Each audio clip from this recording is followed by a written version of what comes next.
Hey, can you take us back to performing at Skateland and World on Wheels? What was the vibe like? You know, and you're a cat from New York, so what were your thoughts when you see these dudes in red and blue and gangbang and stuff like that's that? the thing. One of the places I went, the girl I was dating put me in a red fila suit, which was not smart because it was not it was not the place for me to wear them. And I did not know this being an East Coast dude. Luckily, I got out safe and all that.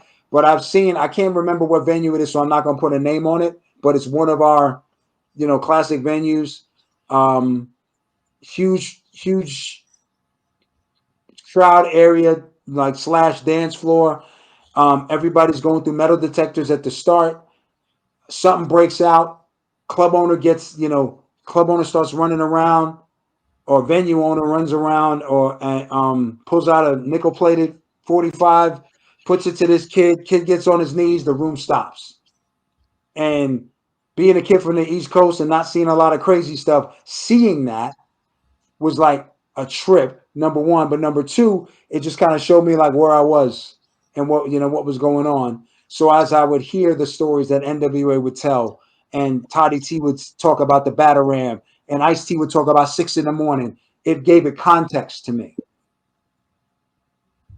Yeah, this was a nice comment. I got to read it. It says, Activate LA says, man, I used to dance my ass off to this man's music back in the K-Day days. I was a kid and collected and sold cans to buy his cassette at the swap meet. Thanks, OG. Thank How you, does that man. feel, man? Like 20, you know what I'm saying? 30, 40, whatever years later. How do things like that feel to you?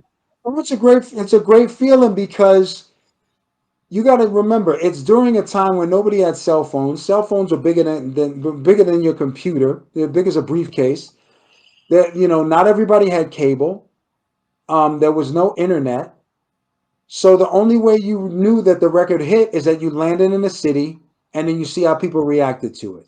And then even being in LA, I wouldn't necessarily know what everybody in LA was doing. I would know that K-Day played it or other stations played it. I would get that vibe, but I wouldn't really know how people on a molecular level were reacting to it.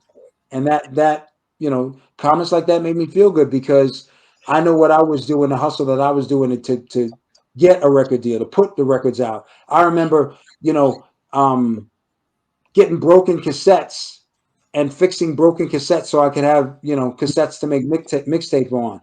I remember using 8 tracks and going through the tracks. You know what I mean? To get to my favorite part of a song or something that I could rap over. Yeah, it just all of that stuff, man. All of that stuff. It means a lot because I know what it took for me to develop as an artist, and the fact that people were listening and they would go through selling cans to even get my record is like it's an amazing thing. And here's the crazy part: as music has become more accessible, if people had to do the same thing today to get their music, hop on a bus, beg a ride from your mama, your friend, go to the store, go to the bins, go through record by record, and have to put some cold hard cash on the counter and pay for that record, a lot of these artists wouldn't be artists today. They would be Oh picking up no, games. no. I know, no, I know. I look back on it. I worked hard before I even got my first record deal offer, and I worked hard to be a better MC, to make sure my skills were there, representing myself well, all that stuff. And there's kids and people that even aren't kids that don't want to put that effort into it. You know what I mean? Right. And I see that all the time. And it's like part of the journey is the effort. You know what I mean? Right. Like I feel better about what I do knowing how hard I work to get to a certain spot. Mm. So the decisions I make and the opinions I have and all that, those are informed by, hard work. Okay. And even though I got the multi-platinum record and the Grammy and the records behind me and all the accolades or whatever, I know I worked hard to get that stuff. It's not like I'm worried about someone's, that's why I go, I've done multiple podcasts where I just start spitting. I'm like, you want a verse? I'll go. You know what I mean? And part of that is like I haven't lost the essence of it. I wasn't a big battle rapper or anything like that, but the whole essence of being able to be a good rapper, regardless of how old I get, the production techniques, the bells and whistles you can put on it. Can you get through 16? Can you spit 16 in the studio on the stage? And I try and prove each time that it's a yes. All right. Yeah, man, that's what's up, dude. This is dope. Let me ask you, man. You know, at the height of your career, when you're getting invited to all these parties, I'm assuming you went to parties and things like that. Did you ever run into any Diddy parties or anything like that? That was, I mean, Any weird no, stuff? that was before my time. But I will say that I live by the Denzel code of Get out you know, before. Leave before shit goes down.